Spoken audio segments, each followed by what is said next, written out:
This podcast is sponsored by nobody. Hey dudes, welcome to Splat from the Past, the only 80s themed hard sci-fi show where things can get totally radical. Now today, I'm going to do a really sad episode. Hopefully it'll be funny too, but it's going to be mainly sad. Today I've got Steph Garcia, very funny stand-up comedian. She's coming on and we're going to do a tribute to our late friend, Kristen Frisk Christensen, who was my comedy buddy for, a long but short time. She came on here 5 times. We had some pretty bawdy laughs, but sadly we lost her back in February and I haven't been the same since. And we're just going to talk about, stories about her and, the moments that we had with her and her life and her comedy and all that stuff.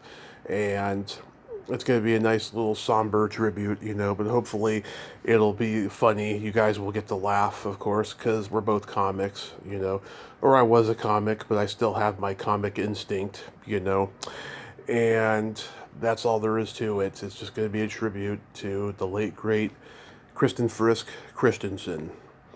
And Steph is very funny. Go on YouTube and check out her videos and everything. She's just laugh out loud hilarious. So yeah, here is my interview with Steph Garcia.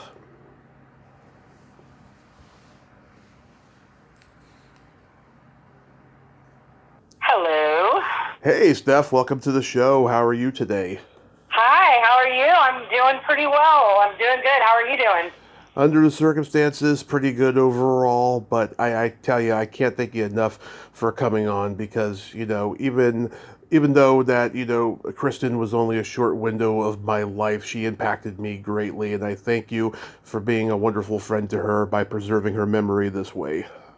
Oh my gosh, that is so sweet. I'm not surprised she left a big impact in a short amount of time. That was definitely who she was, yes. Yes. So, going back in time, how did you meet Kristen? Kristen and I met in 2006. She was very pregnant with her oldest daughter, and I was a new comic. I had been doing comedy for about a year and a half, and she had been doing it for about 2 years, and I was at Last Unlimited back in the day when we had these big nights of open mic nights where you really had to show your stuff in order to get hired. And so we were all competing. And she had her set. And I just remember looking at her and thinking, that's my competition. Because there were not a lot of girls back in those days. And I just thought that's my competition right there. And but I was laughing at her stuff so hard, it was hard to view her as a quote-unquote competitor. It was so good and so funny. And she got off stage, and she came and found me. Oh, she got off stage, and then I think someone else went up, and then I went up. And when I got off stage, she found me and said, she's like, oh my God, I've been waiting to meet you. You're so funny, and this and that and the other thing. And she just fawned over me to the point where I'm like, I am in love with her. And and she is not my competition. We're just 2 girls who do comedy. And it's literally from that day, that was it. That was the beginning of our friendship, and we just clicked in a way that if you're lucky to click like that with someone in a lifetime. You're going to hear my son, by the way. He's playing video games. That's okay. If you're lucky to meet somebody where you click instantly that way and you can have that relationship with them, it's, I'd do it all over again. It was awesome. I met her the exact same way. Really? Yeah, in 2015, we were at Rooster Teeth Feathers. We were doing the Flappers Comedy Festival auditions. I had just gotten out of the hospital from my car crash. I was frail. It was like 6 months after that, and I just wasn't ready, but I didn't give a fuck. I had to go do it. I had to try. And She was so friendly and sweet to everybody there. I was not used to that, especially by the female comedians in the Bay Area. They are woke feminist hobbyist comedians, and they spread lies about you if you even make a sex joke at their expense personally. It's really fucked up. So I was like, oh my God, she is awesome.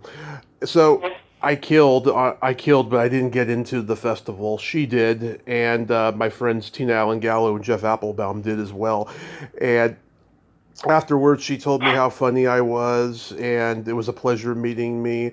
And so I friended her on Facebook, and I saw her in San Jose about a year and a half later, just before I moved out of the Bay Area. And she was performing at the Improv, and she destroyed that night. And we talked after the show for a while, and that was great. And then so then in summer of 2018, I started having comedian friends come on the podcast, and I asked her if she wanted to do a 2 hour plus interview with me, and she said, "Why 2 hours?" And I was like, well, Joe Rogan is starting to get hot, and I kind of like what he does by having these long form conversations with comedian friends, and stuff. And she tried to get out of doing it for 2 hours, but we did it. We wrote it out for 2.5 hours, and we talked about everything from comedy to I vented on her about asshole comics who were making fun of me. We talked about sex. We talked about everything, That's her. She had no boundaries whatsoever. No boundaries whatsoever. And it sucks because she was really working on that. I mean, I think if I heard you correctly, you've had some bad experiences with what you deem feminist comics. And the thing is I don't know who that was or who gave you a bad experience, but I know that being a female in the comedy industry, we come in as we are, and this industry makes us mean because we have to deal with a lot of fucking assholes who automatically think that we are something that we're not. Yeah. And most of them try to have sex with us. And it sucks, and it's really difficult. And I didn't know this at the time. I didn't know everybody's personal business and what their lives were. I just took it personal, like, what the fuck, But I know it now, but at the time, I didn't know it. Yeah. It's always asking questions. I feel like the female comics in the Bay Area are so much smarter than us out here in Sacramento.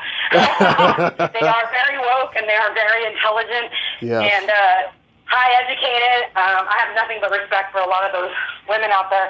And I know that Kristen and I really tried to hold ourselves to a standard of being able to be funny without going for that easy sex joke material that would get us another job, but not do what we're trying to do, which is grow a fan base. You grow a fan base on good stories and good comedy, not dick jokes. Right. And a lot of that was expected of us back in those days. We were her and I have so many stories about comics and promoters who made us feel uncomfortable, shows that we'd had to turn down because we wouldn't put out. I mean, it's it's changed a lot, and I'm really glad, and I hope that all the females coming up these days don't have to deal with that bullshit. But we did meet in the day when that was happening, and that was really tough. Another thing that made it tough was her and I are a lot alike. I mean, we clicked from day one because of our personalities. And then when you hang out with someone so much, you kind of become them, right? You take on their personality traits. Right. So when we joined the Real Housewives of Rio Linda, that was a comedy troupe we were part of for 5 years. We always had to schedule one of us to open the show and one of us to close the show, and still people would get us so mixed up. And it used to piss her off. I always thought it was a compliment. If you think I'm Kristen, then you thought I was fucking hilarious and beautiful because that's who she is. And so that's, anyways, I guess we met and we became really good friends really fast, and it never wavered for about 17 years. And or 16 years, and it's crazy to think that she's not here. It's been just over 4 months, and it's absolutely insane to not have that energy, that laugh, that spirit on this earth. It's wild to me that she's not here, you know? Yeah, it's just I cried for a whole month, and I cry at least once a week. I think about her and start crying. Oh yeah. I'm not trying to one up you, but I probably cry daily. No, I used to have a show called The One Up Show, so I was actually trying to one up you. But you know, a lot of people didn't know we started a podcast, her and I, last summer, and I didn't know that. the producer, this friend of ours, who's a producer, he produced these. Out of 7, I think, episodes, we got 2 pretty good, tight, good episodes. And he just delivered them to me last week on the 4-month anniversary of her death. And I still can't listen to them, you know? Because that's what we were doing. We were starting 2024 by releasing all the stuff we recorded from last summer through November. And then she got sick in December. And then she was still sick in January, and then she passed away in February. So it's just, I don't know. Parts of me feel like my whole life has just stopped, you know? Yeah. The last time we talked was in September. I said to her, "Hey, can you come on the podcast and, you know, talk about this, that?" And she said that she just wasn't up for it right now. And I gotta tell you, every time I asked her to come back on, she was always miserable about something. And then eventually she did it. But like, God, I was gonna reach out to her this Christmas time, right? I was so freaking busy that after Christmas and New Year's, right, a month went by, and I was like, I wonder what Kristen's doing. I haven't seen her post in a while, and I saw your post about her on life support, and just my whole world stopped right there after that. Yeah, I'm really sad that a lot of her friends found out that way. But there's absolutely no way that any of us would be able to make those phone calls that day, you know? Yeah. And, you know, Kristen, it was unexpected. She had some intestinal issues for years that they were trying to prevent from getting worse, and unfortunately, she got very sick last year. I think she had COVID 3 or 4 times last year. And she was in and out of the hospital. And in January, they did a surgery on her stomach, and you know, she went septic, and then they caught that, and she was getting better, and they sent her home, and she was getting better for a few days, and we talked, and it seemed like she was getting way better. And I was supposed to go see her on that Monday, and she just would stop answering my texts, and so I called her mom, and her mom was like, "It's pretty serious, but, you know, I'll let her know when she's ready to talk." She's not ready to talk, which is normal. When she goes in the hospital, she shuts down emotionally. It's overwhelming, and I got it. I understood it, and then what we didn't know is that they ended up putting her on life support Wednesday night because she came down with pneumonia. So you hear sometimes where, oh, someone died of pneumonia. What they usually do, they die of something else, but the pneumonia isn't, the body can't fight what they were suffering from. And if you lay down too long and you're sick, your lungs will be very susceptible to pneumonia. Unfortunately, she got that and she couldn't fight it. And none of us were prepared for that. We were all prepared for her to come home again, you know? And so it really fucking sucks. I know it sucks when anyone dies that you love, but when they die unexpectedly, I think there's a shock to that I don't think we'll ever get over, you know? Yeah. And so yeah, I'm sorry that you found out on Facebook. I know a lot of people found out that way. No, it's better than anything, you know. But like, yeah, I let's see, I got in contact with her in December of 22, and saw if she wanted to come back on around that time, and something was going on. And then I asked if I could send her a Christmas card, and she said sure, and I did. And I'm sure she got it. We never really followed up again, but I got her a nice card, I remember.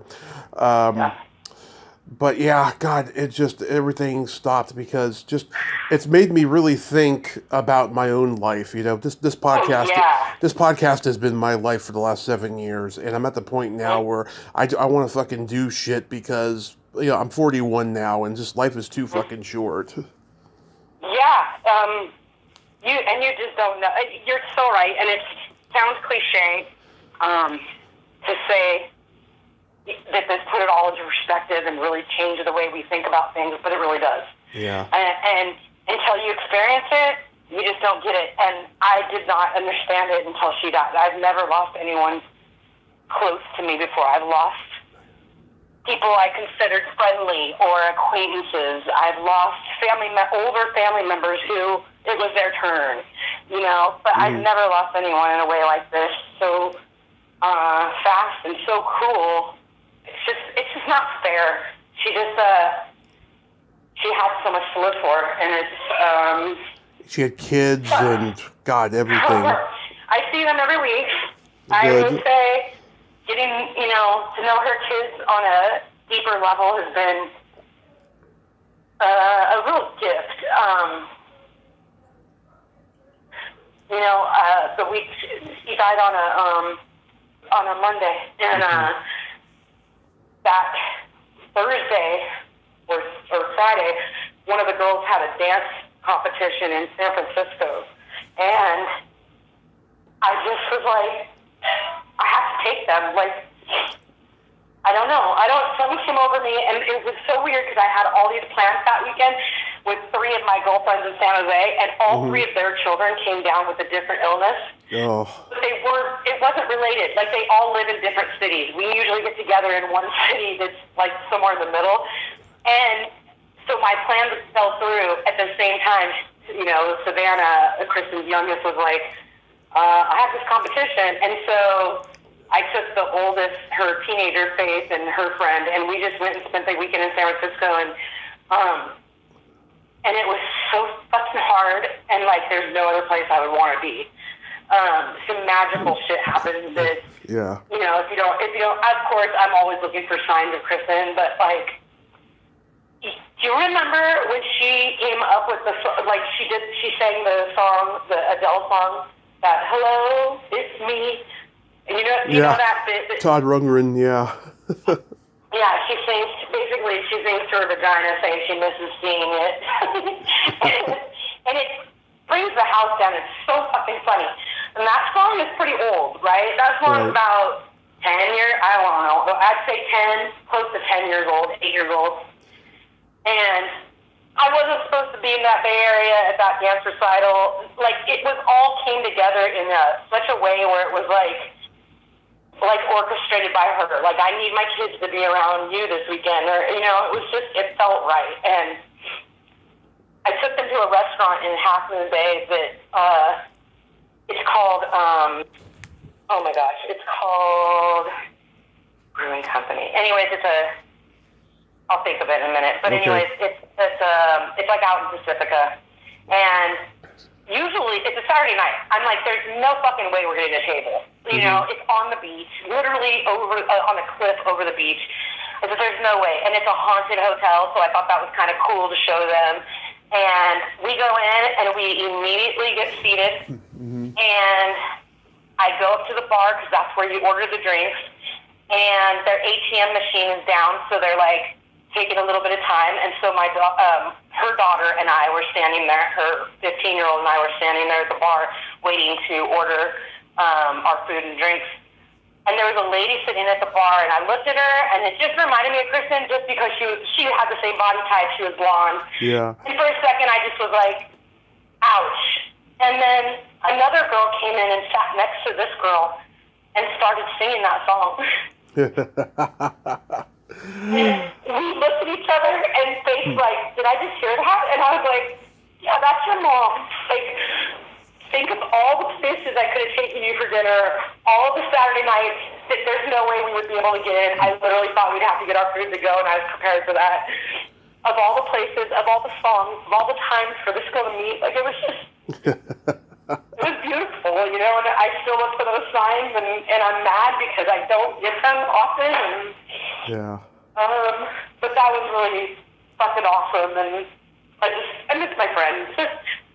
Yeah, she was so funny. I mean, she opened for Chris Kattan, and I was so fucking proud of her when that happened. Yeah.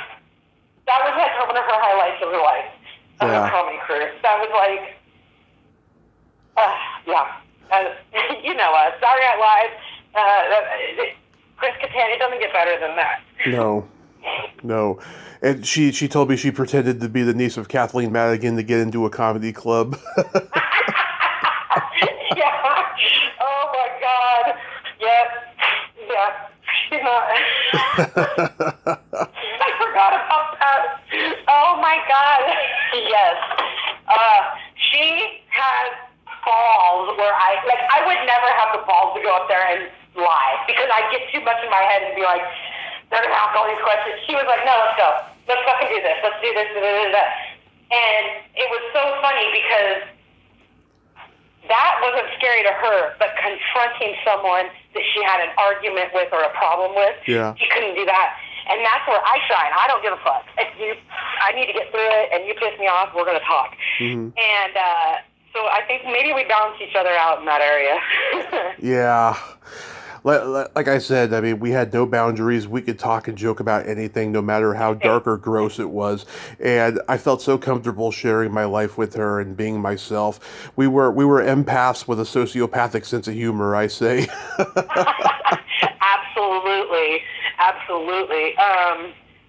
Yeah, it's funny because everybody was Kristen's best friend. She made everybody feel like she was, like you were her best friend, and when you were with her, you were. Yeah. And that's why we made the T-shirt that her celebration of life that said, "Hi, I'm Kristen's best friend," because that's when she passed, and I put that out on social media. I got so many messages, and they all started with, "I'm Kristen's best friend from." And it's anywhere from, I met her on a trail in Lake Tahoe when we were hiking with our kids. We bumped into each other. We became best friends that day. Yeah. This one lady, she's like, I was a nurse that helped deliver her youngest daughter, and she's the only patient I've ever kept in touch with. Lots of coworkers, because Kristen had a few different jobs over the years. Tons of I was her best friend at this job. I was the best friend at this job. I don't know. She was a little bit of magic. She was. I mean, considering, she told me just how dark and fucked up her childhood was and stuff. Oh, it was terrible. It was fucking terrible. And we go over some of that in the podcast that I'll end up releasing eventually. But, yeah, she was raised, they moved around a lot. Her parents broke up fairly early on in her life. Her dad is and still is an addict, and when she was with him, she lived that addict life and everything that came with it. She experienced, and it was really difficult, and it enabled her to make pretty bad decisions when it came to men and decisions. But she was turning a corner, and she was really coming around to really start being able to take that journey to love herself. Like, this was her year. Like, there's so many conversations we have on text of her just saying, like, this is my year, and I believed it. She had already taken a ton of good, positive steps to improve her life in the ways that she could, and I was so fucking excited for her this year. I know. And, I gotta say, the last podcast we did, which I sent to you a little while ago, when she passed, I was embarrassed at first that was our last one because we were so dirty in that one. But then I went back and listened to it, and I was like, wow, it got heavy the last 20 minutes. I forgot about that. She starts talking about her grandmother and her father and, the divorce and all of that stuff. And then, we went back to being funny the last few minutes. But I was embarrassed at first, but I was like, no, you know what? It was meant to end this way. It was. Mm-hmm. That's, I'm glad. You don't have regret, do you? I don't anymore. I did at that moment because I hadn't heard it just since we did it, but I was like, oh no, this was quintessentially the way it was supposed to end. I just wish we could have done one more because I loved her so much. Yeah. I hear you. I don't doubt it got dirty and raunchy, and I don't doubt that it got heavy because that's who she was. Yeah, exactly who she was. Yeah, I just, You should hear. I'll release it, but like she matched energy. Mm-hmm. You know, she matched chemistry. If she had chemistry with you, and most people she did, it was like listening to a podcast. I mean, you could get deep with her. You could tell her the raunchiest shit. Mm-hmm. She was the most non-judgmental human being, and just she left a big hole. Yeah. In 2020, you know, she was doing that podcast with Jay Wuck, and Yes. she brought him on. We with the three of us, we had a great time and everything. And then all of a sudden, you know, it stopped, and like Jay unfriended everybody on Facebook in the comedy world. And I was like, what the hell was with that? And she wouldn't tell me. And like I talked to him recently and stuff. He wouldn't tell me. Like, do you know like what happened? Yeah, I think that that's their story, though, and if Jay doesn't want to talk about it, I'm not going to talk about it, and Kristen's not here to talk about it. So. I can only imagine. I'll just leave it at that. Yeah, I know, and I hate to leave that to people's imagination, but it was it was a family matter, and they just became not friends anymore, and Jay really retreated back to his life and doesn't do comedy anymore, as far as I know. So. Yeah. But they were so fucking hilarious together. I know, they were so funny. They had really good chemistry. It was I liked listening to them. They were hilarious, and yeah. Sometimes friendships don't work out. You know what I mean? I know that we wanted to not replicate, but like continue the momentum of her chemistry with me, and like we wanted our podcast to be something big, and it's hard to find that chemistry with other people. I know that if I want this to keep going, I'm going to have to eventually co-host, because I think it feels weird to just talk by myself.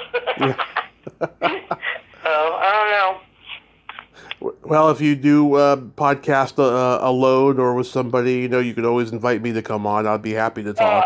That's awesome. Yeah, thanks. I'm still just picking up the pieces. It's been hard to even look at that podcast equipment, but I have been recording. I just haven't been releasing. I think I want to do it right, and so like I said, I got those 2 episodes sent to me last week, the 4th, and then I'm going to let her girls listen to it first, and then once they're fine with it, because we get raunchy and we get deep, I want to make sure that everything we said is okay with their kids. I'll release that as our first season, and then the second season will obviously be just me, and then I'll start doing guests, and I've already started, you know, the note-taking and the writing and the picking up where I left off, but it's been really hard to move on, but I know if I don't, I'm just going to stay stuck, you know? Of course. So I upped my therapy. I'm not doing any shows. You know, another thing, it's like, I was stuck for 4 years after my nana died, and then I found stand-up. I started in 2006, and that's awesome. My nana died in 2002. It's just I needed that period to put my life on hold. I watched movies constantly, and it prepared me for my future, and I didn't realize it at the time, of course, and it's just been a real blessing. God, I can't believe it's 22 years ago. That's awesome. Yeah. That is awesome. Yeah, I was, this would be my 20th year, and I've done some shows this year, but I have, I think, one in October, and that's the only one I'm doing this year. I just need to, it's too sad. Like her and I had big friend groups and husbands and kids and the whole families, and our time was comedy time. Anytime there was anything at the comedy clubs, at Laugh Unlimited, Punchline, Comedy Spot, we would go with each other, you know? And I can't,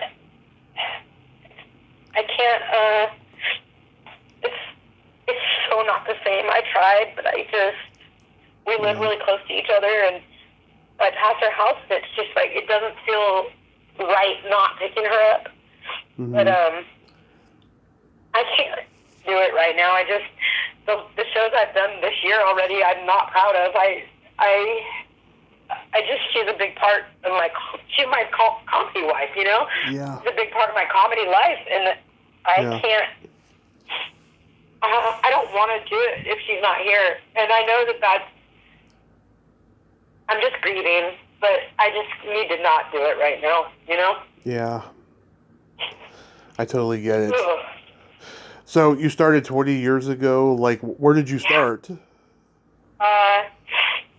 I entered a competition, a stand-up competition. I've talked about doing stand-up. You went straight for the competition? So I started, dude, I go big or I go home, I swear. I signed up. My girlfriend's in the Bay Area. I was newer out here I grew up kind of in the Bay Area. Yeah. So I was new out here. I didn't have a lot of friends out here yet. And, so my girlfriends in the Bay Area were like, dude, there's a comedy competition, like a stand-up, like open mic competition at this club by you. If you don't enter it, we're going to enter you. And so I was like, fine. So I entered, and I was on stage with Mikey Winfield, me, Jason Ressler. I don't remember the other comics, but like Mike won that night, but I came in second place, and it was the first time I'd ever been on stage. And I knew with the first joke, the first laugh I got, there was like this feeling came over me where I was like, oh, this is what I'm supposed to do with my life. You know what I mean? It was like, this is my passion, and it. I swear, like other than my marriage and my kids, it's the one thing I've consistently done for the last 25 years. I've consistently participated in. I've shown up for, and I absolutely love. And I just don't love it right now. Yeah. You know? I saw some of your stand-up videos. I love it when you're like, how did I get out of daddy's balls? Yes. Oh, yeah. So much of my stuff is about the stuff my kids say and my husband says, and you know, I played the angry wife role for a long, long time, and then, you know, as we evolved as a couple, those jokes aren't funny anymore, and I'm not willing to put in the time it takes to go to open mics and really craft a new hour, so I try stuff out when I do have shows, and I don't know. I don't know if I'm done, but I'm kind of done, you know? Yeah. I mean, I haven't been on stage in 6 years, and just with all the shit that's going on in the world, it's like everyone's getting in trouble for fucking saying this or that. It's just, it's not worth it right now, you know? Yeah. Yeah, I don't worry about that. I think if your material isn't offensive to a certain gender or race or ethnicity, you have nothing to worry about. However, I used to tell jokes like that, and I do have some shame in telling those types of jokes. You know, I did marry into a Hispanic family, and so they're not even Hispanic. It's just the last name. Like, it's so, you know, washed out through the years or whatever. But, like, I leaned on that as a crutch to make myself funnier. And those jokes would be offensive now, and I understand that. So, you know, you have to evolve your comedy. And I will if I continue to do it. But, like I said, so much of my shows and her shows were built on going with each other, and that's the time that we would really have to... I mean, we hung out outside of that all the time, but comedy nights were like our nights to be adults, you know, and let loose, if you will, and be around our raunchy, funny, down, deep, dark people. And I don't know. There was this one night where I don't know what came over me. I was picking on these Mexicans that were in the crowd and stuff, and then I apologized as a setup to this next joke I was going to say, and this one Mexican shouted out, "Oh, don't worry, we can handle it." Well, that's nice. And then I was like, "Wow, you're really funny when you don't say anything," and then everyone was cracking up, and then that was my closer. Yeah. Well, I mean, good for you. It's there's a way to say things and you know, stereotype people and it be funny and, you know, you're laughing with people or you're making fun of white people. That's really fucking funny right now on how stupid we've been past and how much we did not understand how deep systematic racism goes and politics and this. And as we get older, you get more into those the education of that, or you don't. And I feel like the people who get canceled are the ones who just don't think that there's a problem in America, in the world. And, you know, there obviously is, and I applaud those comics who can take those sensitive topics and actually make them into learning experiences. And Yeah. you know, that's definitely not me right now. Yeah. I used to say, you know how Mexicans call each other essay? Well, you think Greek people call each other synopsis? Synopsis. Yeah. Oh my God. Okay. It always used to get a huge laugh. Everyone thought it was cute. I saw. I don't think I'd laugh if I didn't get it. Synopsis. You know how the Greek names, they got all those names, you know, but they have the OS at the end. Mm-hmm. Oh, You know? Okay. Yeah. Got it. See, I would have to think too hard for that one. Yeah. But Cassopolis. I think that comedy is funny when you're actually talking about something that actually happened, and you're making fun of yourself, but it's because you had a human experience and other people can relate. You know, I think the biggest compliment I've ever received off stage is I related to your material. I related to what you said, because I get up there and I do tell true stories that are pretty intimate, and I wouldn't be telling at work, you know, but comedy has been, you know, my best friend, my therapy, and I think the last few years was just I've stayed around because her and I would go to shows together, and that was a really special time to both of us. You know, you get a lot out of each other when you're driving on the road, you know, 3 hours to Clear Lake to do 20 minutes and then coming home. Where are you now? I'm out here in the greater Sacramento area. So she was in Citrus Heights, and I'm in the town next to her in Roseville, but very close to each other. Okay. I'm in Modesto now. Okay, got it, yeah. Have you been to Deaf Puppy Comedy Club yet in Manteca? No, I've only been here a year, and the podcast has been my life. I have thought about, you know, going to check out the open mic scene here, you know, but again, it's just a matter of, you know, is my material going to be offensive, and just I don't want to deal with that, you know, kind of a thing. Yeah. Well, if you're questioning if it's going to be offensive, it probably is to someone. So switch it up. How can you switch it up to not be offensive? You know, and then if it's going to be offensive, why not just cut that out and then think of something that happened to you that's a human experience and build on that? Like, we're all humans fumbling through this life. It's something, you found something funny at the store or something, you can literally write a bit about any of that, and people will relate to it, you know? Yeah. I'm a one-liner joke kind of a guy. All the older comics liked me because I reminded them of guys they came up with, you know. And I've just never been good at bits, you know. I've never been good at saying, oh, I went to the store and I saw this and this happened. You know, I tried. I used to do this one bit about dating a woman who was a vegan and stuff, and that routine is funny, but it's not me now, you know. Not that it was dirty, it was too goofy. It was like a young guy, you know, trying to be funny kind of a thing. Yeah. No, I get it. I've relied on old jokes to get me through, and if you get one that really hits, you know, then you just string those together, and you can always rely back on those bits. But I'm more of a storyteller, but I totally get and respect the bit thing. I think Robert Barry. Have you interviewed Robert Barry or worked with him at all? Robert Barry, no. Oh my God, he's so funny. It's like he goes up there and tells dad jokes. I mean, he goes up there and tells puns. He goes up there and it's funny as hell. But I could never do it. I just wouldn't feel comfortable doing that. But likewise, he probably wouldn't feel comfortable going up there and telling a story about, you know, his wife or. So we each have our own.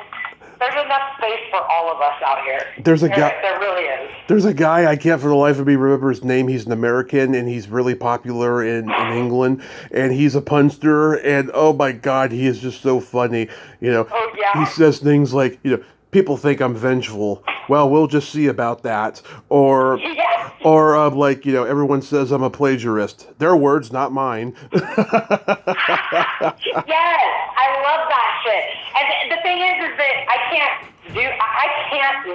can't remember Yeah. jokes. I can remember stories, and Yeah. I can't remember those jokes, but yes, I have a lot of respect for people who can do stuff like that. I love that shit. I Yeah. also love, like, J.R. de Guzman is, he started out here, and he's getting some real good traction right now. And he's very improvisational, and he has a guitar. Yeah. And he has some funny-ass songs that he can always go back to. But Wait, what's his name? J.R. de Guzman.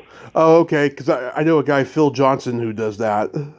Yeah, okay, Phil, I've worked with Phil before at Laughs Unlimited, but he didn't have the guitar at that time. Okay. I've known him since 2007. Like, yeah, he was playing guitar at that time. Okay. Or maybe he just didn't have it the day that I was there, but it's Phil, the one with the long hair? Yeah, he looks like Geddy Lee from Rush. or one of the Nelson brothers from Nelson, but I'm dating myself. It's not blonde enough. But it's Geddy Lee because he's got the little teeny tiny beard on his chin that Geddy Lee has. Yes, I do. I've worked with him before. He was awesome. I don't remember the guitar, but there's a Hunter Hill. He does the guitar thing. I've always wished I could play guitar because I can write a fucking song like pretty easy. It comes to me pretty easy, but. I don't know. Maybe that's how I'll come back. I'll rebrand myself, change my name. I saw that you did a Pandemic Liars Club appearance. The Pandemic Liars Club. With Felicia Michaels and Jessica Wellington. Oh yes, that was so fun. I did a lot of podcasts during COVID. But the Liars Club was really fun. My 2 real stories and 1 fake. Yeah. I've had Jessica on. Felicia's been telling me for years that she's going to come on. Hopefully she will in the future. She just started following me on Instagram, so that's awesome. That's one little indication. I've been a fan of hers since she was Roxy Martin on Full House. Oh, that is awesome. Yeah, they are great. Jessica is one of the girls that I met her at the Sacramento Comedy Spot. She was an improv actress there. Yeah. And then she started doing comedy, and she's so fucking funny. Yeah. And she's got that hyena laugh. She was doorman at the Comedy Spot, and now she's touring. And I'm so fucking proud of her. It makes my heart swell to see good people succeed. Yes. You know. Absolutely. Yeah. So has there been any memorial services yet for Kristen? No. I don't know if her ex-husband or estranged husband, I don't know how you want to say it, the kid's father, I think he and the kids did something together. But the only thing we really did was the celebration of life, and I think the kids have some ashes for me. Thinking about at some point I'm going to have to go pick them up and choose to do something with them, but I'm in no rush. I'm in no rush. Yeah. So, real quick, we got to play my secret silly game. Me and Kristen finally played it, our last one. Our other podcast after that 2-hour one were so short. We got to do a full hour the last time, and so we had time. This is a series of silly slumber party questions. It's no win or lose. It's just pure fun. And how the game works is I ask you the question, you answer it, and then you ask me that exact same question, and I answer it. And feel free to comment on the answers because they might be funny. Okay, Steph, are you ticklish? Yes. Are you ticklish? Yes, but if you tickle me without warning, I might hit you in the groin. Yeah, I don't like being tickled either. Yeah, no. And why would you hit just in the groin? Why wouldn't you aim for throat? Well, because it sounds much more edgier, more shocking. Yeah. No, I I do not like being tickled. I am extremely ticklish. All right, question 2. Is your belly button an innie or an outie? It is an innie. It's really innie. Yeah. Is your belly button your outie? It is also very deep innie. And June is National Belly Button Month. Oh, that's disgusting. Awesome. You can clean yours out. Mine's very clean, I promise, but belly buttons are weird. Yeah, you're not the only comic I know who feels that way. What color are your toenails painted? Clear. I'm a clear coat right now. What color are yours painted? Same, clear coat. You do have a clear coat, though, right? Yes. So you take care of your feet? Yes, I've been painting them since I was 13. Awesome. I love that. Brownie points. So many dudes do not take care of their feet. It's gross. But No. for you. What would you say is your best personality trait? My best personality trait is I have a personality, I think. My sarcastic sense of humor. I'm pretty quick-witted. That's probably my best. What about you? I agree. I have empathy and I have no filter. So no filters, you're going to consider that your best? I bet it gets you in trouble. It does get me in trouble, but at least I can sleep at night because I'm being honest. Hey, all right. I was a better liar when I was an alcoholic, and then after that, I was like, I'm never going to lie to anybody again. Oh, good for you. How long have you been sober? 9 years, which was when my accident happened in January of 2015. Oh, shit. Congratulations, though. My God, 9 years is a long time. Thank you. Yeah. Good for you. I've replaced it with coffee, and I need to get off that habit next. Yeah, you don't. You don't have to do anything except for stay sober. So if coffee is your crutch, that's way better than alcohol. I guess. What's your favorite place to have a quickie in? My bed. Okay, you want to go boring? That's okay. We've been married 24 years this year. I'm like, Congrats. Any place we could go, but we're also lazy, so our bed. What about you? Where's your favorite place to have a quickie? Well, the back of a movie theater if you want to have a finger quickie, or nature. Okay. All right.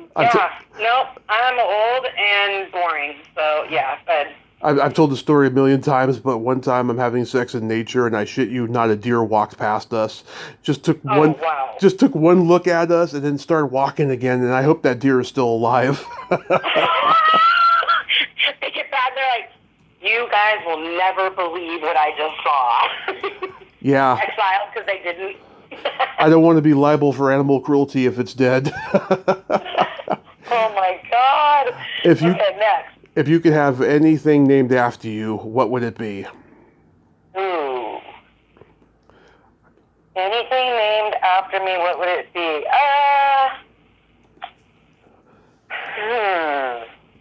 That's a great question. Maybe an ink pen. An ink pen? Yeah, an ink pen. Like, writing has always been my entire life since I was a little kid. I wrote, books and poems, and since I was a little kid, and writing has always been. It's always worked. It's always been a relief, whether I'm writing comedy or just thoughts or poetry or I like that. songs. Yeah. So if someone named a pen after me, I think that would be pretty fucking cool. That's so awesome. What about you? What would you like to have named after you? A vibrator. Oh, okay. Well, I'm sure every guy probably wants that, because at least someone's going to maybe possibly spell your name out. Someone I talked to recently told me that she got to have some vibrators made with her name engraved on them. I was like, okay, maybe I can get one of those, and I call it the Tommy Chatsy. Okay. I mean, I'm sure there's a market for it. Yeah. Is it short and stout, or, long and... Or, are we talking Drake, or are we talking Donald Trump? Like... Or purple like Prince. Okay, that's fair. And then, that'd be interesting. And then my favorite question, is there a stinky smell that just makes you gag? Oh my God. Yes. Vomit. Any kind of vomit. That's a popular one. I hear it very often. Yeah, even someone gagging makes me gag. And funny story, I was in Seattle a few months ago with some friends of ours, and I ate something bad, and I got really sick really quick, and I was the one vomiting into a bag in the van as we're all trying to get to the hotel, and everyone is just, and I'm really throwing up, and it was my nightmare. Like, my nightmare would be to be in their shoes. Like, Yeah. it was worse. Yeah, it was terrible. Well, you could have vomited on their shoes. Oh my god, the bag broke. It was fucking terrible. I was so embarrassed. Okay, what is the smell that grosses you out the most? I don't know. Either farts or feet. Okay, feet. Yeah, feet's bad. If I can smell body odor and it's nasty, Yeah. That's pretty bad too. Or like, lately the last 3 Ubers I've gotten are just these guys that wear cologne but no soap, and that's gross too. That'll make me gag. Most people who have kids, they're not fazed by the smell. I don't have any kids, but I'm still, grossed out by it. Yeah, no. Also, don't have kids. Like people shouldn't procreate. And this earth, we're taking too much from this earth. Yeah. My brother once said, he said people don't do anything or contribute to society when they're awake. That is true. That's true. I like that. Steph, thank you so much for coming on and doing this nice little tribute to Kristen. It means a lot to me. Thanks. I appreciate it, and it actually felt pretty good to get some stuff off my chest. It was cool. I appreciate you asking me to be on, and thank you for keeping her name alive. Kristen just meant a lot to me in such a short amount of time. I mean, I believe that people come into people's lives for a reason. And while I don't know what the reason was for with Kristen, I'm glad it happened. Yeah, agreed. That's beautiful. Awesome. You have a great rest of your day. Be safe. And all right, get back up on stage and do that podcast. Thank you. I appreciate it. I'll try my best. Okay. Bye-bye. All right, bud. Thank you. Yep. Well, there you have it. Steph Garcia, ain't she a sweetheart? Oh my God, that was a very uplifting conversation. I'm glad it started off sad and then became funny as it went on. I'm so glad that we could talk today. That was awesome. And I hope she goes back to stand up because she is pretty funny. Well, until next time, this is Tommy Throwback Kovac saying there's no shame in living in the past because the present sucks. Later, dudes.